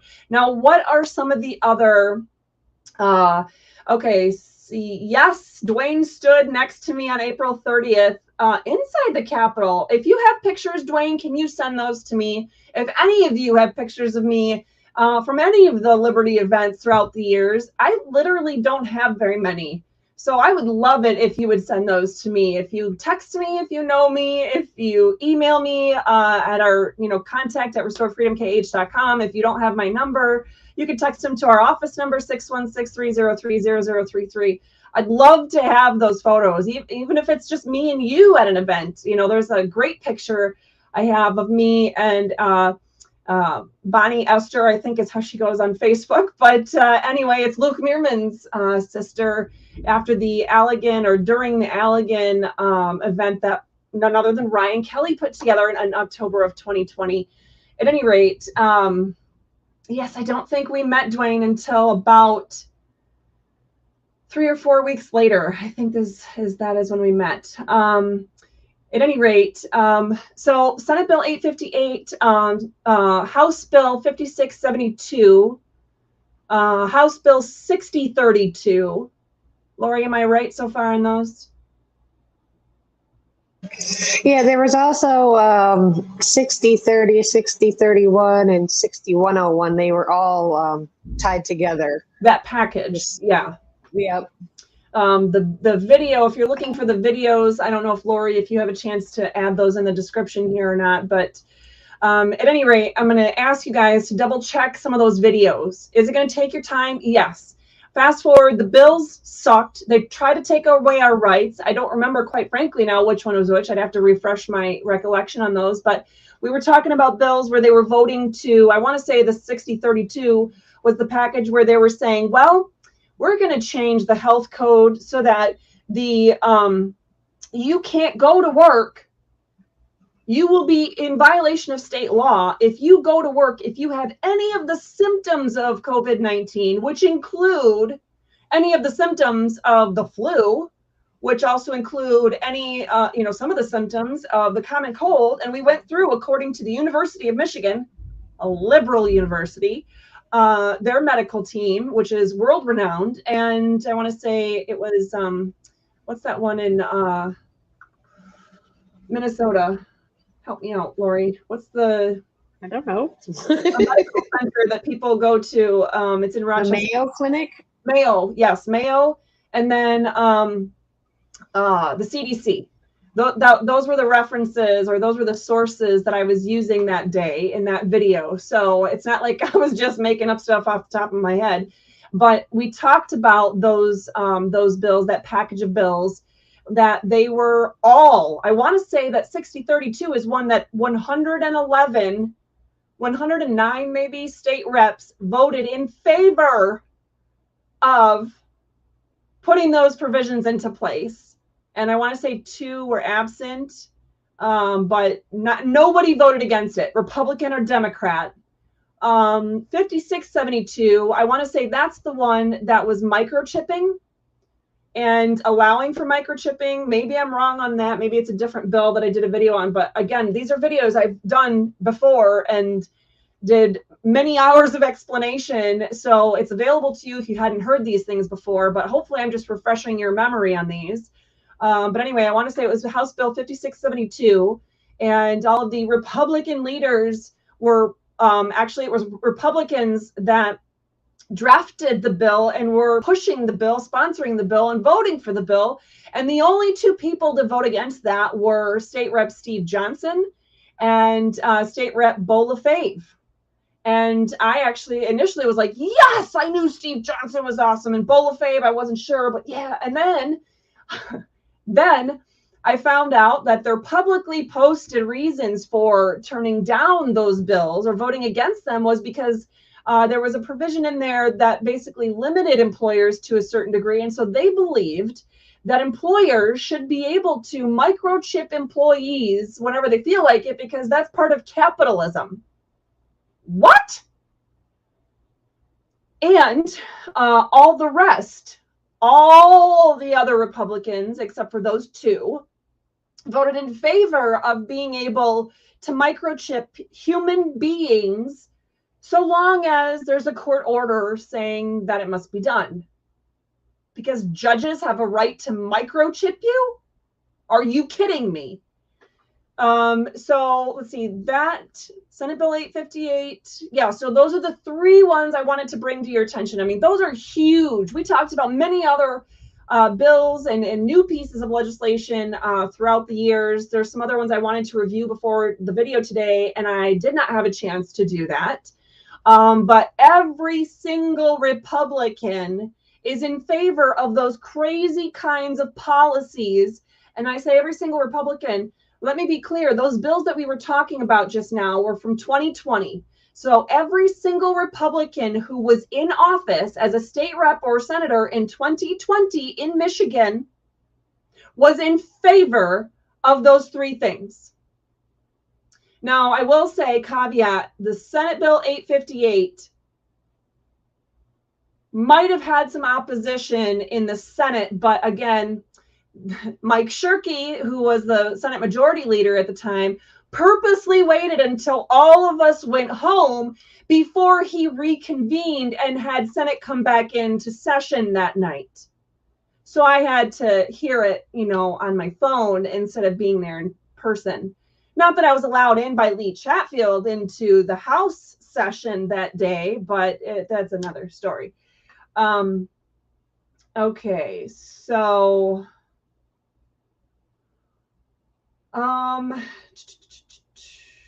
okay, so anyway, my point is, correct me if I'm wrong, anyone, because again, I've known some of these people since before they were in office, like State Rep Steve Johnson and Bo LaFave and Shane Hernandez and Thomas Albert and Julie Calley, and the list goes on and on, okay? Angela Regas, she's not in office yet, but she's the Republican nominee in a heavily conservative district. So anyway, I've known these people for years, so I can't remember necessarily at this point with how crappy I feel. I'm sure you guys can see in the video, I'm like still sweating profusely. See? Oh, you can't tell maybe. Anyway, terrible. At any rate, so I'm not at my A game, but I am 95% confident that Shane Hernandez was a state rep in the Michigan legislature in 2020. I'm 95% confident I've had a personal face-to-face conversation with a good friend of mine that day on April 30th, the day they voted on Senate Bill 858 as amended in the House.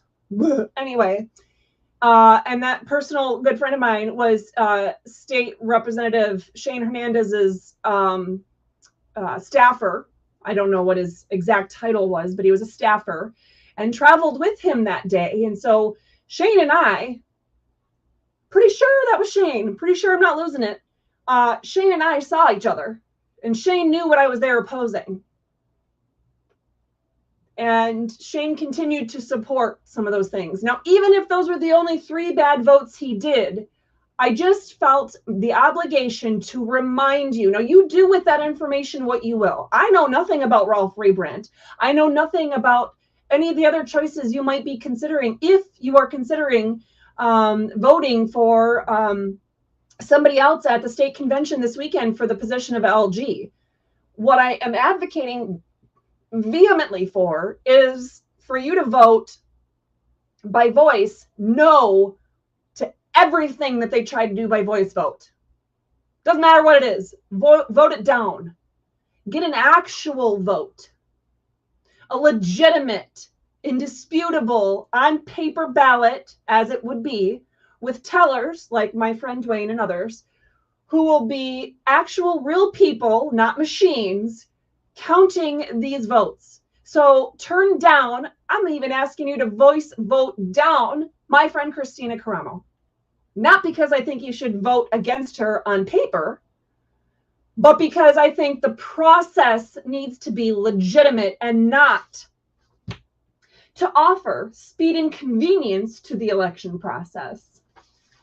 So at any rate, that is my one big goal out of all of this, is that I'm encouraging you, I'm begging you, I'm urging you to do your part to vote down anything try to be done by voice vote. Quite frankly, anything.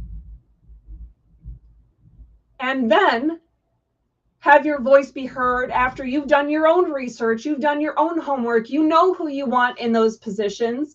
And I would like to think at this point, because there was a fully exhaustive process done in April in the spring convention for AG, Secretary of State, the justices, the State Board of Education members, Wayne State, Michigan State, University of Michigan Board, that those positions would be ones that you feel confident you should reaffirm in this nomination process. But for LG, it's a brand new ball game. It's like in the appeals world, if you were listening to our our show, I think it was last week that we had on appeals, it would be a review de novo, brand new. So the candidate for LG, you should think in your mind, it does not matter to you what Tudor Dixon, or quite frankly, what President Trump wants. Don't get me wrong. I'm not a never Trumper. I'd love to meet the man someday, and maybe we can fight in freedom, situations together at some point. Heck, we're in the same state. But I don't care what he says about Shane Hernandez. He had a short conversation with someone who has no history in Michigan politics or in the freedom fight, that none of the grassroots people really knew of until she decided to put her hat in the ring. And I know Shane Hernandez. I know him better than Tudor. I know him better than President Trump. And he's a wonderful, smart, kind person. He's funny as all get out. He's the kind of guy you want to hang out with.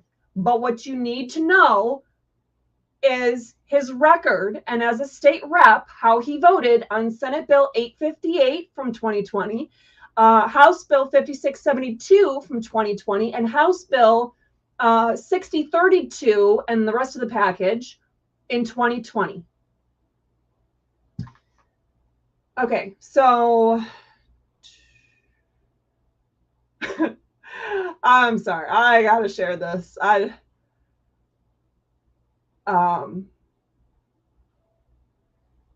wish I could make that bigger. Jane, I love you. Just, as a reminder, Lori and I love you to pieces. I wish I could see you more frequently.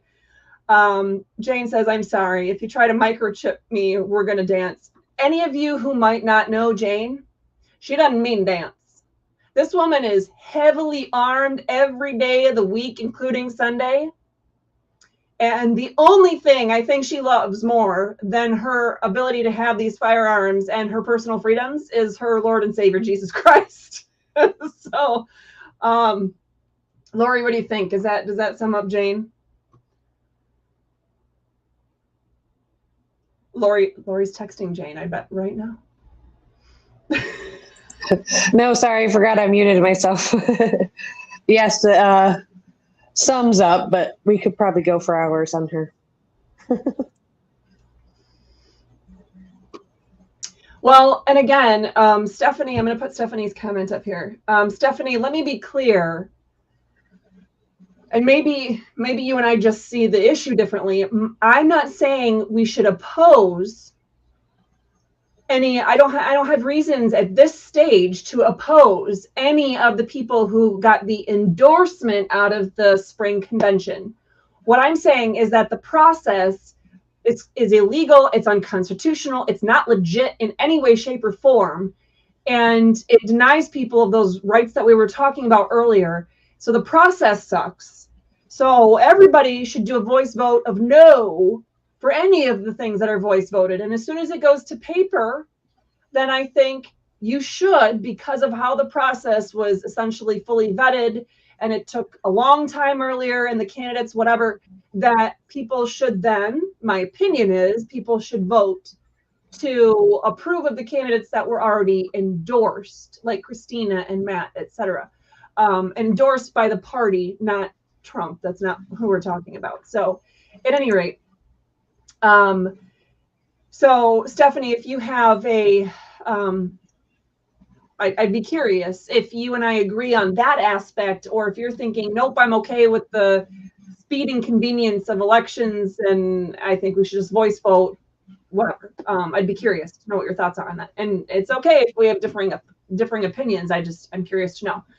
Ryan on YouTube says, our county chair in Ottawa County, hold on, sounds like there's a county chair in Ottawa County that might not be fully accurate.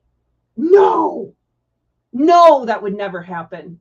By the way, FYI, if you're interested in anything that prior county chairs in Ottawa have done, or things that have been done to oust even prior county chairs in Ottawa County, please go to my website or watch the videos that I have on YouTube and Facebook from around November and December and January and February of 2020, 2021. So anyway, just a little note there. You can also read emails that were shared with the executive committee from, Ottawa, Republican Executive Committee. Our county chair in Ottawa County told us that if we go against Tudor's nominee, she could assign the LG to whatever she felt like if they don't get along. Reading to kindergartners. Okay, so I think what this person is saying is, let's say you pick Ralph Rebrandt. Let's say the delegates picked Ralph Rebrandt or anybody else. Stephanie, I think, was our example earlier. Let's say the delegates picked Stephanie as the lieutenant governor nominee for the Republican Party, and Tudor decided she hated Stephanie. Well, then the county chair told Ryan here on YouTube that Tudor could then just assign Stephanie to just read to kindergartners all day and not have any position of authority whatsoever. That's a load of garbage. Some of the positions are written in statute, not positions. Some of the responsibilities that the lieutenant governor would have would be in the Constitution. They would be in statute and in other procedures that Tudor has no control over. So again, this isn't coming from Tudor, so I'm not picking on Tudor in this moment. I'm picking on the person who's perpetrating this dumbass information that's misinformation at best. No, Tudor can't assign the LG to just read to kindergartners and do nothing else. But if I had the opportunity to be the official kindergartner reading representative from the state of Michigan, you damn straight those kindergartners would know the Bill of Rights by the time they got to the first grade. There's a lot that could be done in any position that you're in. And Lori, if you make those smirks, it's going to throw me off my game because I'm not going to. But let's see, was there? Stephanie followed up.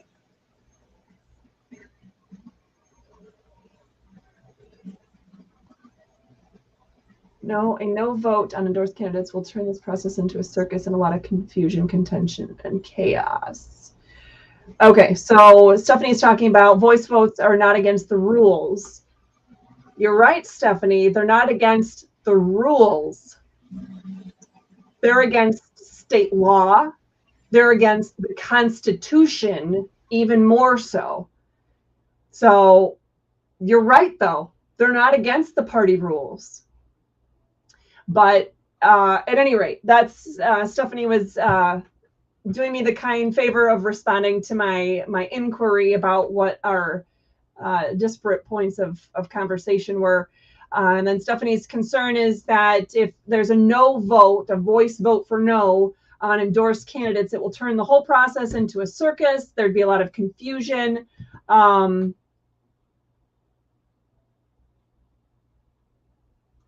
Well, hold on. Let me do one at a time. I'm trying to address Stephanie's comments, and I should do it in order here. There'd be a lot of confusion, contention, and chaos. There's going to be confusion. There's going to be contention, and there's going to be a certain amount of chaos. If the party chair and convention chair and other officers were doing their damn jobs, then there wouldn't actually be that much chaos. And there would be clarity to the process, no matter who wins or loses, but they're not doing their jobs. And that's what, even in years where there hasn't been as much contention by far, there's just been, oh, yeah, we're just going to accept this person or do that or whatever. Even in those years that we've had that, in my opinion, were far less contentious, there was still an absurd amount of confusion and chaos because party leadership sucks. And it still sucks, even though we're finally getting some grassroots people into those positions, but that's just me.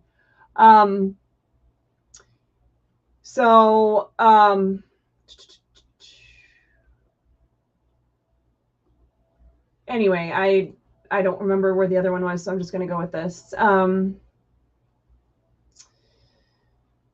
Okay.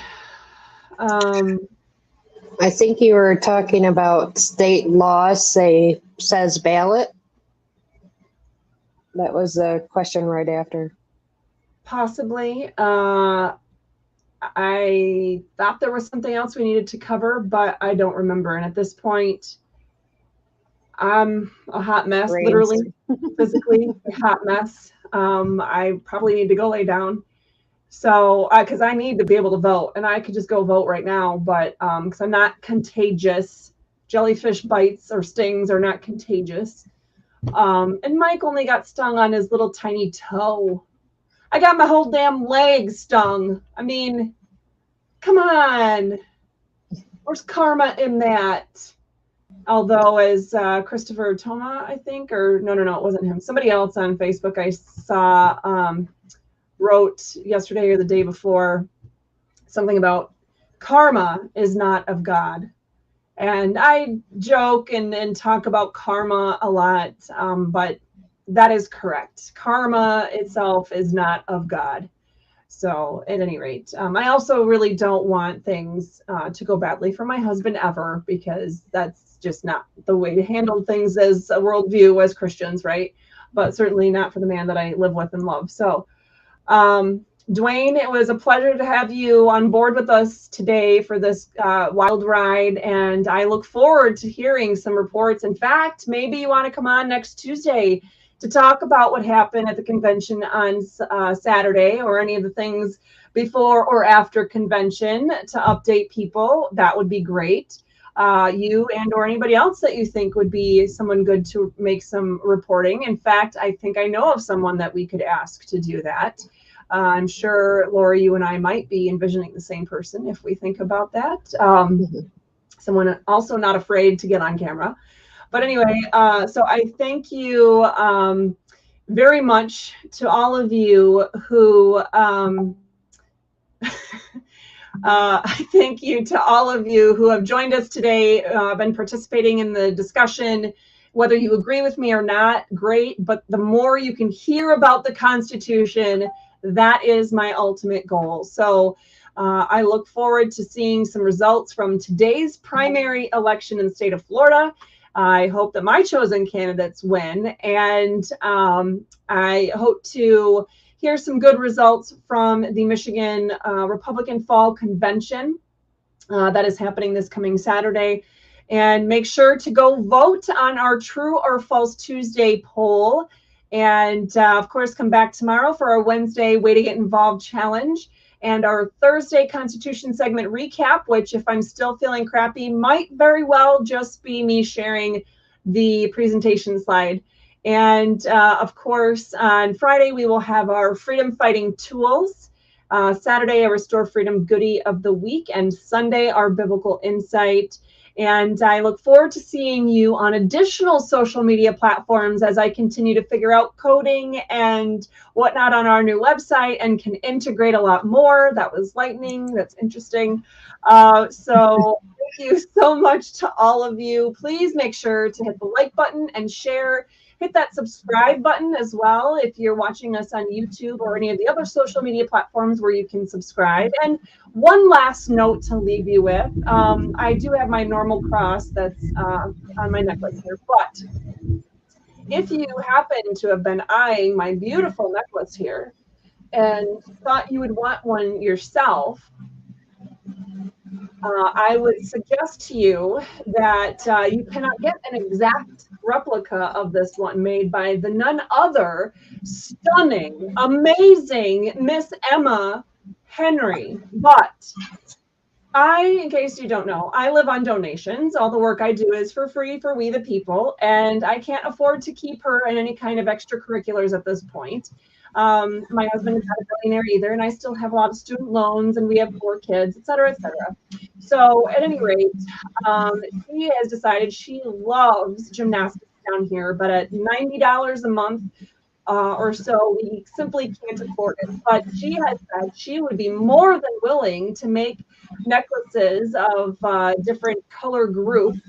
She's 8. She can't pick exact beads and things like that at reference of you. But if you would like to help Emma in her journey for gymnastics education, then please let us know in some way. And for $12 to cover shipping and the cost of food feeds, it will give her a few dollars in her pocket to go towards her gymnastics dues of $90 a month, and she would be glad to make those. Emma, are you ready? I forgot I told her at 12:05 I was going to call her in. That's my bad. That's my jelly talking. Emma, come here. She was wanting to do. She was being prepared to give you her little spiel to introduce herself in about 5 seconds or less. All right, come on, baby girl. I wish I was wearing something that didn't have strap or didn't have all this. Okay, nice and loud. No, nice and loud, girl. Yell. My name is Emma, and I wanted to use many gymnastics. All right, so you heard it here. That is Miss Emma Henry, and she's 8 years old and would love to be able to make a necklace for you for $12 so she can ship it to you and have a few dollars to go into that savings towards some gymnastics classes that are $90 a month down here. And if you know of soccer in Volusia County, Beachside, let me know, please, because we'd love to get her back in that, and hopefully it'd be cheaper. Anyway, thank you so much, everyone. We appreciate each and every one of you, and we look forward to seeing you next Tuesday at noon for our next live episode of Restore Freedom Weekly. Thanks, everyone. Have a great day. Bye.